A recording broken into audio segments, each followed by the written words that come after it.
Hey, family, there are some names that transcend genres. They transcend generations and they leave a mark on music, culture, and the world that can't be erased.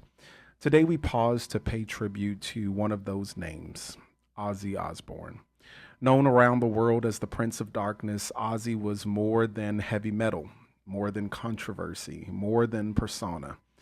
He was a man who defined a movement and lived a life few could match in scale, sound, and soul. News of his passing brings with it a mixture of grief, reflection, and gratitude.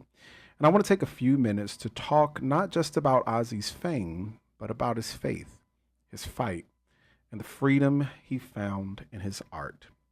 Born John Michael Osborne in Birmingham, England, Ozzy came from humble beginnings.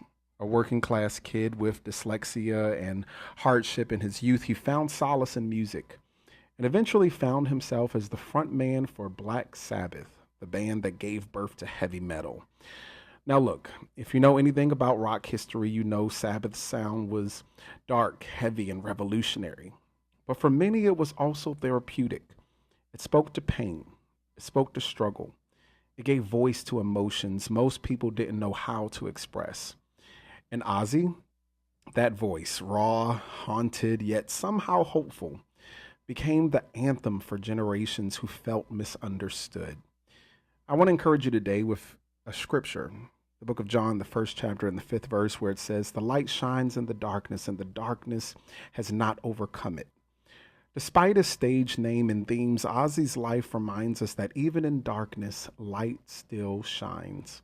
And his story is full of light, if you know where to look. Ozzy battled addiction. He struggled with mental health. He faced ridicule, bans, and all kinds of rumors. But through it all, he kept showing up.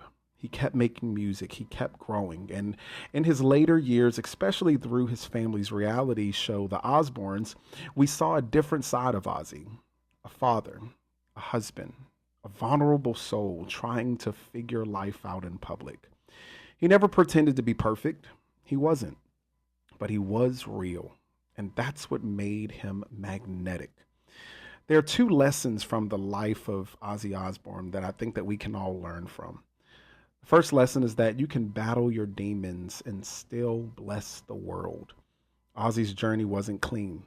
It wasn't easy. But despite everything, the headlines, the overdoses, the health scares, he poured his soul into his music.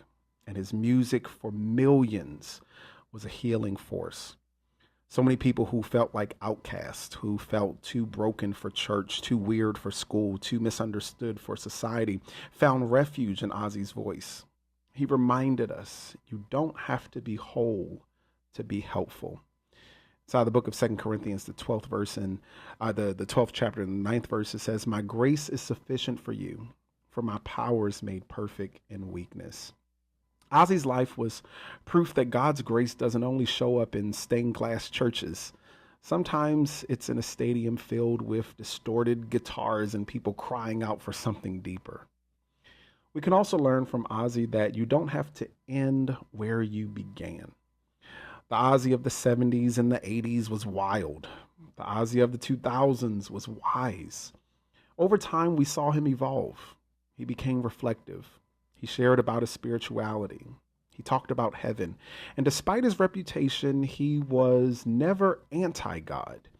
In fact, he said in interviews that he believed in a creator, that he prayed, that he had seen too much not to believe. I want you to let that sink in.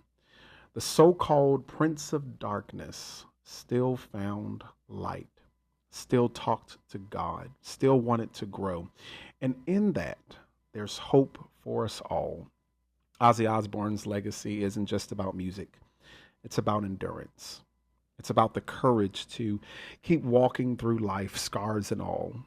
It's about showing up for your family, trying again when you fall, and leaving behind something that sounds like freedom.